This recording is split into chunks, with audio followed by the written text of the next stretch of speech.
नमस्कार, सबसे बड़ा मुद्दा में आपके साथ मैं हूं आयुष सूर्यवंशी। यूपी विधानसभा चुनाव के लिए 10 फरवरी को पहले चरण के लिए वोटिंग है। पहले चरण में पश्चिम यूपी की सीटों के लिए वोट डाले जाएंगे और ऐसे में बीजेपी ने पश्चिमी यूपी में दिग्गजों की फौज उतार दी है। अमित शाह, सीएम योगी पश्चिमी यूपी में लगातार रैलियां और डोर टू डोर कैंपेन भी कर रहे हैं और एसपी आरएलडी गठबंधन को निशाने पर ले रहे हैं। बीजेपी अखिलेश पर तो निशाना साध रही है, साथ ही जयंत को अखिलेश से सावधान रहने की हिदायत भी दे रही है। और ऐसे में सवाल उठता है कि क्या शाह के सियासी दांव से जोड़ी कमजोर हो जाएगी?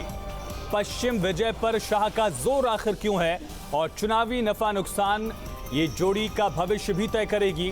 अपनों से अखिलेश का जो विवाद है, क्या उससे बीजेपी और अमित शाह खास करके एक चुनावी मुद्दा बनाने की कोशिश कर रहे हैं? इसमें कितने कामयाब हो पाएंगे?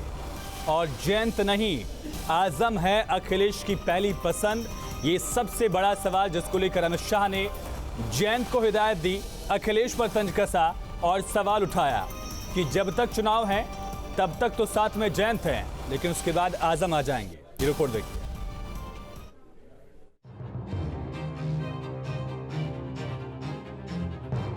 पश्चिमी यूपी में एसपी आरएलडी गठबंधन है चुनौती। क्या चुनाव के बाद अखिलेश जयंत की नहीं सुनेंगे? अखिलेश पर तंज लेकिन जयंत को नसीहत। मतदान में बस कुछ ही दिन बचे हैं, लेकिन पश्चिम की लड़ाई में शाह का जोड़ी पर वार जारी है। बुलंदशहर में अमित शाह ने एक तीर से दो निशाने साधे, अखिलेश पर तंज कसा और जयंत को नसीहत दे डाली। हमें जयंत चौधरी जी को ऐसा है, सरकार तो बननी ही नहीं, ये समझ कर चलना नहीं बननी है। अगर जयंत चौधरी जी के मन में है कि सरकार बनेगी तो अखिलेश बाबू उनकी सुनेंगे। अरे जयंत बाबू किस मुगालते में हो जो अपने पिताजी और चाचा जी की नहीं सुनता, वो आपकी क्या सुनेगा? विधानसभा चुनाव में समाजवादी पार्टी और आरएलडी ने गठबंधन किया है, लेकिन कई सीटों पर गठबंधन के कैंडिडेट आपस में ही नूरा कुश्ती कर रहे हैं। गोरखपुर पहुंचे सीएम योगी ने भी अखिलेश पर परिवारवाद को लेकर घेरा। समाजवादी पार्टी ने निर्ममता की हद कर दी थी, इस पेंशन को रोक दिया था। पेंशन कितनी मिलती थी? दिव्यांगजनों को 300, बुजुर्गों को 400, विधवा महिलाओं को 500। उन्होंने इसको रोक दी। भाई पेंशन कहां देने लग गए थे?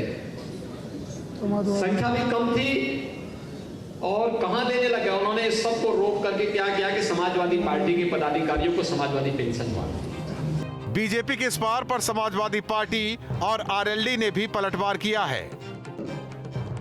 पहले चरण में यहां के लोगों ने ऐसी हवा चलाई है कि भारतीय जनता पार्टी और खासकर मुख्यमंत्री जी,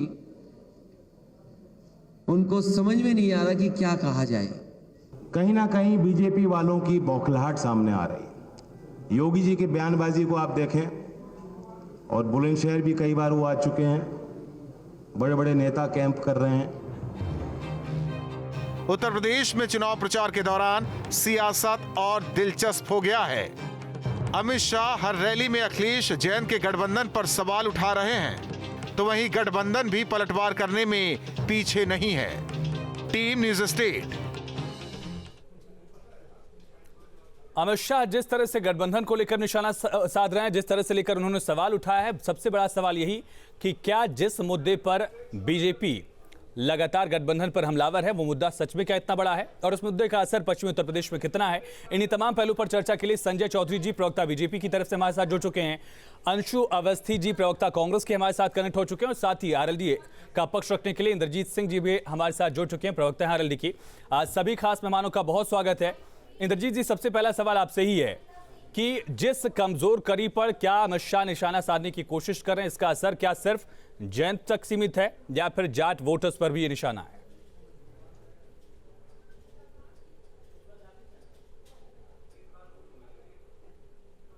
जी नजर आ रहे हैं अखिलेश जी के साथ के नहीं आ रहे। आपको शिवपाल यादव जी, आपको जयंत जी के साथ, अखिलेश जी के साथ नजर आ रहे हैं कि नहीं आ रहे?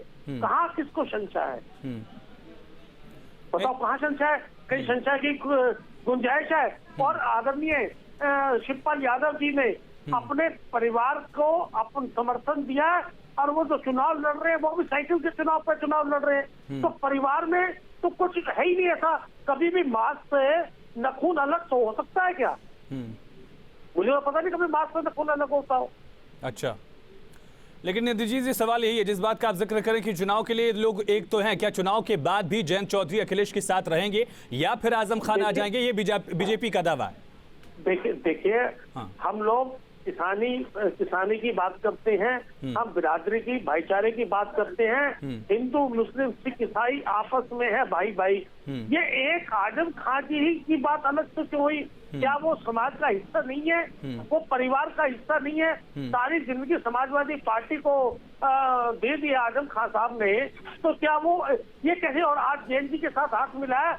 ये गठजोड़ आज का नहीं है, ये गठजोड़ आदरणीय चौधरी चरण सिंह जी, स्वर्गीय चरण सिंह जी के टाइम का है। स्वर्गीय चरण सिंह जी ये कहा करते थे कि मेरा एक पुत्र मुलायम सिंह है और मेरा एक पुत्र अजीत सिंह है। उन्हीं चौधरी साहब की दुहाई बीजेपी दे रही कि चौधरी साहब को याद करिए, सही रास्ते पर अपने सही घर पे आ जाइए। नहीं देखिए, आज मैं समझ रहा हूँ अच्छी बात है, इन्होंने इतनी बात कही है, लेकिन ये बात उस दिन करते जिस दिन क्या नाम हाथरस में लाठी पड़ी थी क्या नाम जयंत चौधरी जी के। इन्होंने कितने पुलिस वाले सस्पेंड करे, कितने अधिकारियों के ऊपर कार्रवाई करी, कितने लोगों को सस्पेंड करके लाइन हाजिर करा। ये उस दिन जयंत जी के यहाँ जाते, हालचाल पता करते, तो हमें समझ आते कि अब घरेलू प्यार है। अब इनको प्यार नजर आ रहा है, आप भी समझ रहे हैं, मैं भी समझ रहा हूँ कि प्यार क्यों जाग रहा है। आपने उस टाइम हाथरस में लाठी पड़ रही थी, तो आपके पास से, आपके कार्यकर्ता से, आपके पार्टी के किसी नेता से एक वर्ड नहीं निकला। ठीक है, इसी पर जवाब लेते हैं संजय चौधरी जी से। ठीक है इंद्रजीत जी, इसी पर जवाब। संजय चौधरी जी, चुनाव आ गया, जाट याद आ रहा है, जयंत की याद अब आ रही है आपको चुनाव में? जब लाठी पड़ी थी तब आप लोग कहाँ थे? तो योगी जी की उस बात से एकदम सहमत हूं जिसमें योगी जी ने कहा है कि परिवार को ही वो एकजुट नहीं रख पा रहे हैं तो दूसरों को क्या रख पाएंगे। तो मुझको लगता है कि जैसे अखिलेश जी के एक सबसे पुराने अंकल थे अमर सिंह जी। अमर सिंह जी का एक बहुचर्चित इंटरव्यू है, हिंदुस्तान टाइम्स के फ्रंट पेज पे छपा था, जिसमें अमर सिंह जी ने कहा था कि अखिलेश में औरंगजेब की आत्मा आ गई है और इसीलिए उसने खुद अपने पिता मुलायम सिंह यादव से सत्ता छीन के अपने पास रखी। तो जो व्यक्ति इतना अविश्वसनीय हो कि अपने पिता के लिए, अपने चाचाओं के लिए, अपने भाइयों के लिए, अपने बहुओं के लिए भी जो कुछ नहीं कर सकता है, उनको साथ नहीं रख सकता है, तो मुझे लगता है कि रक्त संबंध से दूर वो जयंत चौधरी को अपने साथ कैसे रख सकता है। और ये तो मुलायम सिंह यादव जी की परंपरा रही है, चाहे वो दर्शन सिंह यादव हो, चाहे वो बलराम सिंह यादव हो, चाहे वो चौधरी अजीत सिंह जी हो, चाहे वो देवीलाल जी हो। इन सब के पीठ में विश्वासघात का छुरा अगर किसी ने भोंका तो वो समाजवादी पार्टी है। और भारतीय जनता पार्टी ने तो चौधरी चरण सिंह जी को उस उत्तर प्रदेश का मुख्यमंत्री बनाया। उसको जो समर्थन था वो भारतीय जनसंघ का था। जब देवीलाल जी देश के प्रधानमंत्री बनने वाले थे वीपी सिंह जी के बाद, तो उसमें मुलायम सिंह जी ने ही उन देवीलाल जी के पीठ में छुरा भोंका था। मुझे याद है उत्तर प्रदेश विधानमंडल दल में जब 1979 में देवीलाल जी प्रधानमंत्री बनना चाहते थे, वो प्रधानमंत्री बनना चाहते थे, वीपी सिंह को बनवा दिया, चंद्रशेखर नहीं बन पाए, बड़े अरसे की बात हो गई, 30 साल बीत गए इसको। ये बताइए जो इंद्रजीत जी ने पूछा कि आखिर अगर आपको जयंत जी से इतनी मोहब्बत है, अगर जाटों से इतनी मोहब्बत है, तो उन पर लाठी क्यों चली और तब याद क्यों नहीं आया?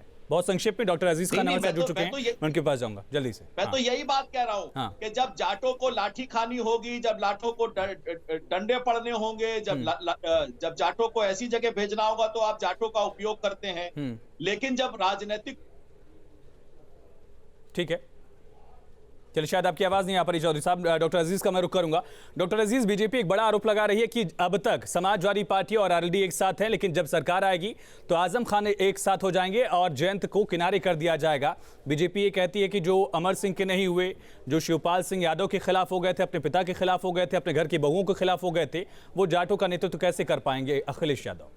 अजीज साहब, ये अपना घर तो संभाल नहीं पा रहे हैं और ये दूसरे पर इस तरीके से आरोप लगा रहे हैं। देखिए, ये इनकी तिलमिलाहट है, ये घबराहट है, ये परेशान है। इनको समझ में नहीं आ रहा आखिर ये करें क्या। भाई इनके सारे नेता, छोटे से बड़े नेता, ये सब लोगों ने अब तक जो है सिर्फ बयानबाजी किया है और जहर घोलने का काम किया है, लगातार अपशब्दों का इस्तेमाल किया है। जब देखा कि जनता पर इसका भी कोई फर्क नहीं पड़ रहा है, इसका भी कोई प्रभाव नहीं पड़ रहा है, तो ये अब ये बौखलाए हुए हैं। ये इस तरीके का स्टेटमेंट दे करके ये साबित हो रहा है इससे कि आज इनको ये पता चल गया है कि उत्तर प्रदेश में बीजेपी का सफाया होने वाला है। लगातार आप देखिए, इससे पहले भी स्टेटमेंट इन्होंने दिया कि साहब जयंत जी युवा नेता हैं, हमारे साथ आ जाए। अरे भाई, चुनाव के पहले ही आप हार मान गए।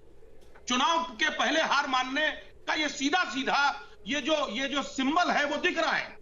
माननीय अमित शाह जी ने अजीज खान साहब, ठीक है, आपका ये कहना है कि बीजेपी हार रही, इस वजह से तिलमिलाई हुई इस तरह की कोशिशें हार की वजह से कर रही है, लेकिन क्या इसका अजीज मैं आपसे ही सवाल कर रहा हूं सर, मैं शिफ्ट नहीं कर रहा हूं, आपसे ही सवाल कर रहा हूं डॉक्टर अजीज कि क्या इसका मैसेज जो है, संदेश है, वो जाट नेताओं में, मुस्लिम वोट बैंक में ये संदेश बीजेपी देने की कोशिश कर रही है? जयंत आपके साथ है, लेकिन क्या वोट बैंक को भी साथ रख पाएंगे इस कवायद में? बोलिए। देखिए, इसमें मुस्लिम हिंदू का मसला नहीं है, एक आम नागरिक की बात है। आम जनता परेशान है। 5 साल ये जनता बहुत घुटन महसूस करती रही, जनता बंधक बन गई थी। बीजेपी ने बर्बाद कर दिया उत्तर प्रदेश को। यहां पर जिस तरीके से किसानों पर अटैक हुआ, हमला हुआ, आज किसान अपने आप को बहुत ठगा महसूस कर रहा है। देखिए किसानों को कैसे कुचला गया। अभी बजट जो आया है, आप उस बजट में देखिए ना, पहले कहा गया था किसानों के लिए हम बहुत कुछ करेंगे, लेकिन आप देखिए कि किसानों का जो फर्टिलाइजर है उसकी सब्सिडी जो पिछली बार 1,40,000 करोड़ थी, आज वो क्या हो गई? अजीज जी, मेरे पास वक्त कम है थोड़ा सा, ठीक है। अंशु अवस्थी जी, मैं आपका रुक करूंगा। मैं आप अरे सर आरएलडी से भी इंद्रजीत जी हैं, उन्होंने अपनी बात रखी, आपने अपनी बात रखी, बाकी लोगों को भी मुझे मौका देना, माफी चाहूंगा। अंशु जी, मेरा सवाल आपसे है कि कांग्रेस न 3 में दिख रही न 13 में दिख रही है, रास्तों पर अभिवादन तो हो रहा है, लेकिन आरोप प्रत्यारोप के दौर में भी कांग्रेस अगर नदारद है तो उसे क्या समझा जाए? और जिस तरह से बीजेपी ने गठबंधन को लेकर हमला बोला, इस पर कांग्रेस का स्टैंड क्या है? देखिए, बिल्कुल हम मजबूती से उत्तर प्रदेश में लड़ रहे हैं, प्रियंका गांधी जी के नेतृत्व में लड़ रहे हैं और आपको भरोसा दिलाते हैं कि उत्तर प्रदेश में कांग्रेस भारतीय जनता पार्टी को हराने जा रही है और सरकार बनाने जा रही है। अब ये अलग बात है कि आपको दिखता नहीं क्योंकि आप स्टूडियो में बैठे, देखना नहीं चाहते।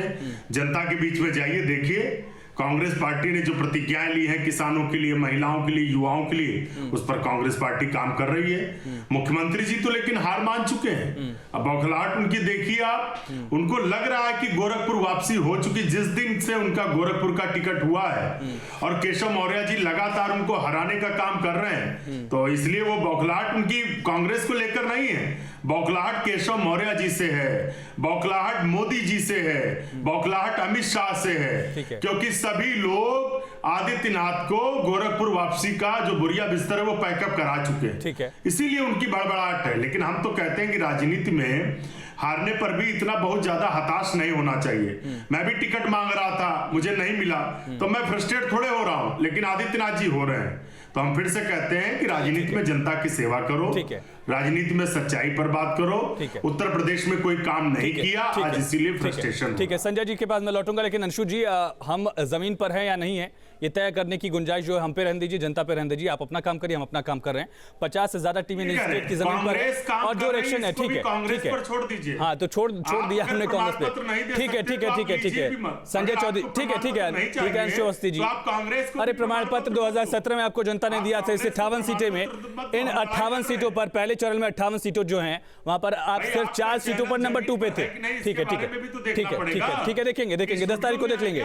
ठीक है, 10 तारीख को देखेंगे। चलिए ठीक है, संजय चौधरी जी, आप लोग हार से तिलमिलाए हुए हैं इस, अरे ठीक है, अंशु जी सुन लीजिए, ठीक है, जो आपने पूछा उसी का जवाब ले रहे हैं। संजय चौधरी जी, अजीज खान ये पूछ रहे हैं कि आप लोग तिलमिला गए हैं, चुनाव नजदीक है, इस वजह से इस तरह के हथकंडे अपना रहे हैं, लेकिन जाट वोटर्स में, मुस्लिम वोटर्स में और सारे तबकों में इसका कोई संदेश नहीं जाने वाला है। चल रहा है, ठीक है अंशु जी, ठीक है उत्तर प्रदेश का कैराना था, तो कैराना की स्थिति ये थी कि वहां पे लोग भाग रहे थे, महिलाएं रो रही थी, बच्चियां बिलबिला रही थी, रहर की भीख मांग रही थी। आज कैराना की स्थिति है कि कैराना खुशहाल है, वहां महिलाएं गर्व के साथ हैं, बच्चियां खेल रही है, व्यवसाय फल रहा है। ये फर्क साफ है उत्तर प्रदेश के पश्चिमी वातावरण में। अरे जयंत चौधरी की जरूरत क्यों पड़ रही है आपको, ये बताइए ना। नहीं, जयंत चौधरी की जरूरत की बात नहीं है। ये बात इस बात की है कि उत्तर प्रदेश में भारतीय जनता पार्टी का विश्वास और भारतीय जनता पार्टी के साथ जाट रहा है, इसकी परंपरा है और परंपरा अब से नहीं है, ये 1967 मेरे पास वक्त कम है इंद्रजीत जी, बहुत संक्षेप में आपसे जानना चाहूंगा। जाट बीजेपी का पारंपरिक वोटर है, ऐसा वो दावा कर रहे हैं, जाटों में कंफ्यूजन नहीं होगा, इसको लेकर क्या गारंटी है?